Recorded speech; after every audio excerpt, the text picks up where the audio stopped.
Hello, and welcome to show number 9 of Global Perspectives with Dr. Michael Leitman, where we discuss what's happening in the world today, and a lot is happening. Hello, Dr. Leitman. Hello, everyone. Today's topic is new corona outbreaks. Dr. Leitman, as you mentioned before, actually from the very beginning, you said it's going to be here for a long time to come. It's not going to go away so quickly, if at all. And your prediction so far has come true 100%.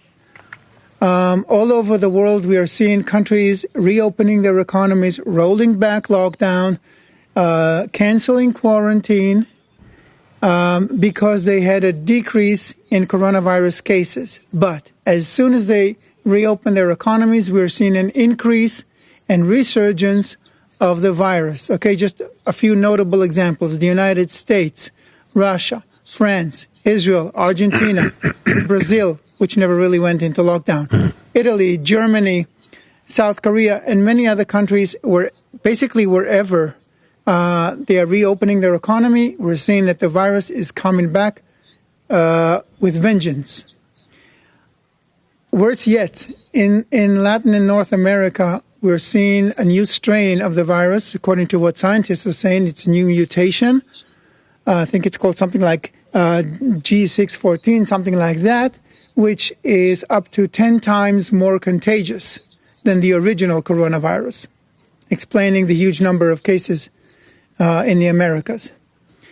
So Dr. Leitman, where is the logic in opening up the economy when what happens in practice is that you have the virus spreading all over the place again? I think so too. I didn't say that we should open the economies. I said that the coronavirus will not disappear. It won't go away. It'll stay with us. And for many years, if at all. And what should we do? We should build an economy that will function according to, on the one hand, the coronavirus, that we can't freely be physically close to each other, so it has to coincide with that. On the other hand, that nonetheless we will operate such industrial parks, education, and other realms and systems and offices that we can't do without. We need food. We need to provide food. We have to do many things, but let's say that for the basic things, we have to activate 20% of the acting population, and all the rest we don't need. Not cars and clothes and not tourism. Do something in a very modest and normal way, like it was supposed until the 20th century, where came the outburst, especially after the Second World War, where came this outbreak of different unnecessary industries. What you're saying sounds like a complete transformation of industry, of education, of society. It doesn't happen overnight. Basically, what you're saying is we'll quarantine all the people, rebuild civilization, and then open it. It doesn't work like that. People don't know how to build it, what to build, what to keep, what to change, what to throw away. So nature, the virus itself, will do it instead of us. It'll cost us much more dearly, both in number of casualties and also in monetary loss. Let's say I'm some sort of an executive, okay? I'm some sort of a manager, or even I'm in some sort of a head of a state, okay? And my country has coronavirus, and the whole country is on lockdown. Now, I understand that if I open it up, it'll come back. But if I don't open it up, then then everything that was built until now will be destroyed. And I don't have any Not everything. Not everything that was built will be destroyed. I understand that. We need the food industry, clothing industry, many things. But we also have many such industries, small, let's call them industries, that we don't need. And they're actually the ones that cause us to pass the virus to each other. But you're still talking about leaving only 20% of what we had until now. So 80% is going to the trash, basically. It'll It'll go one way or another. Only that either it'll go through excessive losses in an uncontrolled way, or that we decide in advance, let's start cutting down, and then we see. Go into any office. Stock exchange, stock markets doesn't work. All the boutiques don't work. All the, special things also don't work. Excessive things. People will stop using, stop buying, stop trading things that in the past were very valuable but were redundant. Meaning the entire industry and all the trade, buy and sell of goods that aren't necessary, you can simply shut down. Let it stand still for a few months. Nothing will happen because you don't use it anyway. So don't reopen them artificially. Let's start with that. These 80% were given some sort of sustenance. People were living off of that. They have no income right now, and they have a lot of obligations. What are they going to do? I don't know. That's something else. But one way or another, that's how it is. I'm sure that jewelry shops won't make money. Open them, all of them. That only these shops will be open. No one will go in. No one. Watch shops, you name it. Everything that in the past used to be. Even if now you start operating the travel industry, tourism, it'll be 10% of the way it used to be. So how will it help you to reactivate it? What you're saying is that those, not just industries, but entire areas of commerce are gone. Whether you're on lockdown, not on lockdown, whether the stores are open or not, that part of the industry is gone anyway already. Okay? Yes. So those people who were living off it are living right now on their savings, which are going to run out pretty soon. So basically, or from the country, or their savings, or the country's savings, because they're demanding from the country. For some reason, they think that the country has to cover their losses. I don't understand why. Basically, what I'm saying is a prediction that in a few months, when the money runs out, we're going to have a very big crisis. People of course. will not have money to pay their mortgages, they'll lose their homes, they won't be able to buy food for their kids, for themselves. They'll run out of money. True. So we have a few months, basically, before it erupts. Yeah. True. Okay. This is what I want to say, that we have to do this in a controlled fashion, to really put on the brakes, gradually, to go into this great recess and not see it as a recess, but to see this as the new form of life between us, that this is the new society, new family, new country, and not that now come different circles with different interests pressuring the government, and the government opens their treasury and says, please hand it out.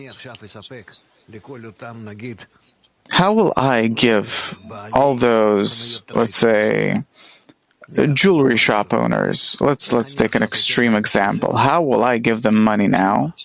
What for? Why? What's going to happen? There's nothing to do. It's going to be a big loss for them, but the country has to keep its treasury in order to provide food for those in need. Because 50, 60, 70% of the population. So we're talking about a very quick restructuring of the economy. Correct? Mm-hmm. Right? Okay. Can you detail the priorities of this economy? Because the country is going to have to redivide the budget. There's going to be less sources of income for the country, and it will have to redivide the budget.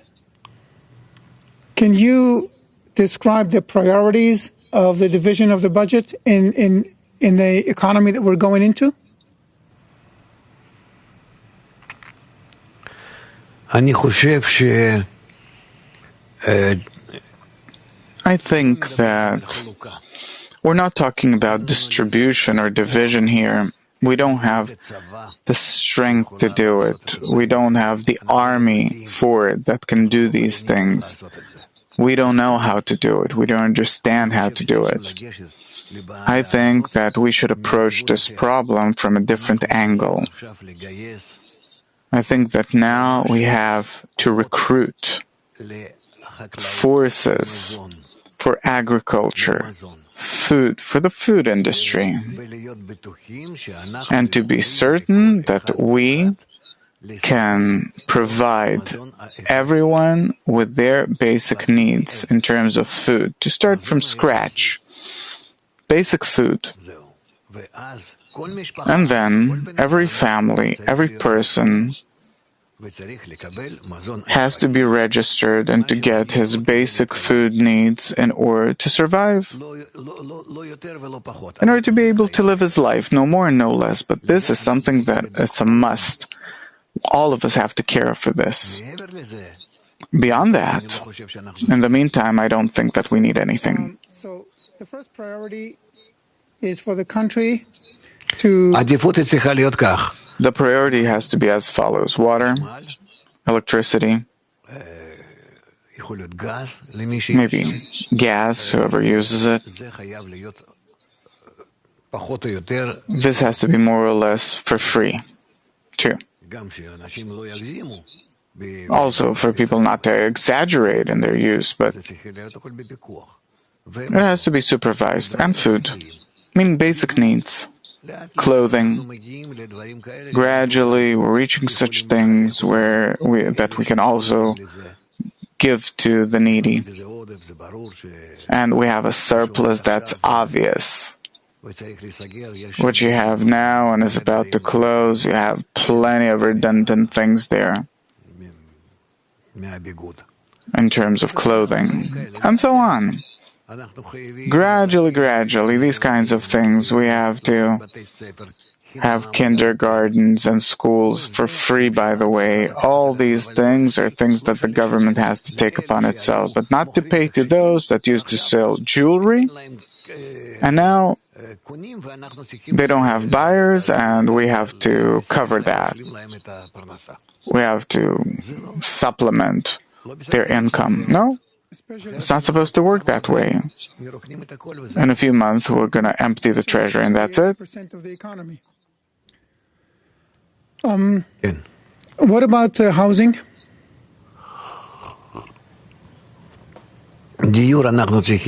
Housing we need for sure.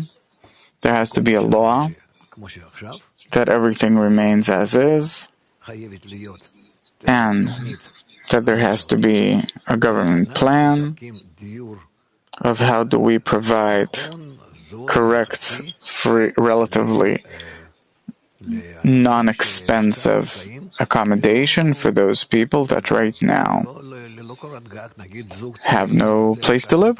Suppose a young couple, they want to get married. Where are they going to live? So we have to activate different kind of such plans and to build accommodation for ordinary people, ordinary citizens. And not that here we need to once again start our speculations with land and housing and so I on. want to go back to, for a minute. There has to be a revolution here, I'm telling you. It has to be a revolution, but still, it'll happen one way or another. But, you come to a revolution, either you do it gradually, with thought, with the help of scientists, with the help of, through discussions and so on. Or, people take to the streets and then they destroy everything, and what happens, happens. You'll have a new order. I've never seen a revolution happening through scientists and discussions. But here we see that it's up ahead. We have to do something. It's clear to us that up to 80%, not 80%, say 40% of our manpower will stay at home now. No work. And after that, there will come more and more. I suppose that it's up to 80%. All right. I want to go back to the quarantine for a minute, because you said we opened it up too soon, and we can see that you were right. It's resurging everywhere, the virus. The thing is, So, those 20% that we need, the necessary 20%, we have to provide them with such conditions that they'll be able to keep working without endangering them of passing on viruses to each other and other populations. To care for those 20% because they're feeding us. what are we, the 80%, going to do in the meantime? Stay home the whole time? Yeah. The 80%, of course, stay at home. And these 80%, they have to stay at home and study. Study. How to study about the new society. No. They can go out. We'll teach them how to go out. We'll teach them about the new life, that this new life will be for years ahead, if not forever. That we have to get used to the fact that we're not working, but we're studying. And this is our work, studying. Work in our culture is basically what defines a person. My career, my job tells a lot about who I am, how much I make, of course. True. True. Work is an action as a result of which I have corporeal, spiritual earning. I'm advancing. True. Here it's the same. I become what? A student?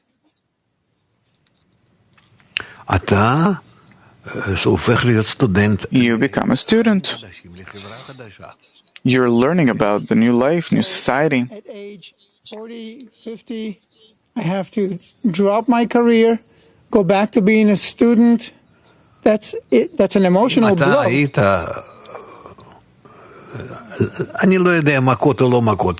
don't know, blows or not. Because these things came to us necessarily. The corona is falling on us. And whether you like it or not, you accept it. What I'm asking is, how do we get people to agree internally to going back to learning about life? Because that's what you're talking about. That's what I mean, yeah? That they'll get an explanation about where does it come from, why, what for, why does human society have to go through these kinds of changes? What's with these metamorphoses that we have to go through, that we have to take on a new form every time? Why, how?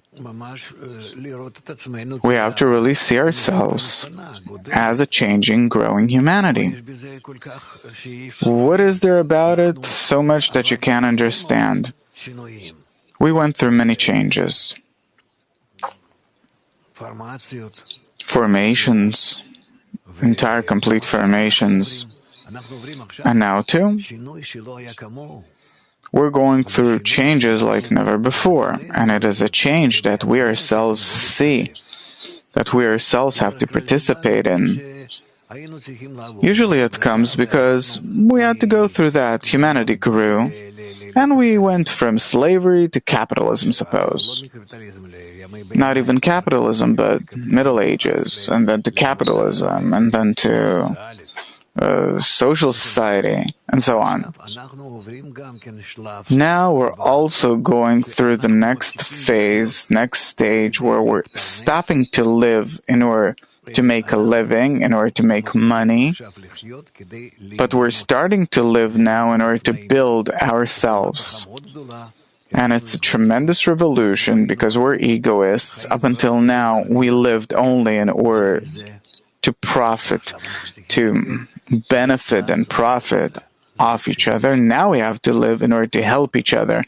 And this is a very big change. I don't understand how a regular person who had a job until February, until March, he had a job, he had a career, he had an income, he had some kind of a vision for the rest of his life. And now in June, he's told, no, this is over, forget it. Your life is going to take a whole new direction. It's nothing like you imagined before. And we don't really have a picture of what it's going to be like, you know. So my question is... You have to teach him? No. The picture is there. Only he can accept it. He didn't grow up, didn't develop in order to grasp this new picture. But he has no choice. He doesn't. I see these things the way they're going to happen, because this is something that I was engaged in before, and he didn't. So for him, it's a catastrophe. It's something that's falling upon him. He doesn't know where is it coming from. And I do see that that's how it's supposed to be. And that's how it is. And it clothes in this world more and more, dresses in this world. Can we help people go through the transformation in their vision of life more quickly and easily? Through explanation. Only studying, explanation, discussions, talks on all of our media as much as we can, internet, mobiles, newspapers, television, everywhere. There has to be explanation for the entire population. Okay. You have no choice. I'm telling you, no choice. I see it as having no choice. You won't want to do it now, you'll have to do it, and in a much more critical way later. Because the way things are unfolding, they're unfolding in and of themselves. Okay, a more specific question maybe. We're nearing the end. Let me ask this. Let's, because people are different people and they all take it in different ways and different paces. Let's say that within a family, there is one person who is having a difficult time going through the transition. How can the rest of the family deal with that person? Because there's going to be a lot of stress, perhaps violence, domestic violence, all kinds of situations, extreme situations in this radical change. We have to teach all the people how to relate to each other with love and understanding we have entered a collective, common, comprehensive problem, national problem, worldwide problem, and it's not even a worldwide problem. It's a change, it's a transition, a global transition, revolution on a galactic scale, let's say. In my eyes, it's even more. That the human race, that's the most developed in our world, is now going through a transformation like never before. This is the first stage, shifting from the corporeal life where we started running after mammoths thousands of years ago, and now we're arranging our lives in such a way that the collective society, the connection between people will determine now a new order in society. For conclusion, I would like to ask you to tell our viewers in one or two sentences, what would you ask them to do now in order to help this change happen more quickly?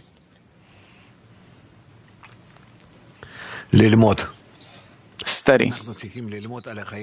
We have to study, learn about the new life, about the old life. Why did it lead us to this point? We have to understand that these are the laws of nature, that this how they're developing, influencing us, that it's not up to us, but it is up to us how to accept all of this and to suffer less, survive more, accept it in a way where we understand what's going on, working with it hand in hand.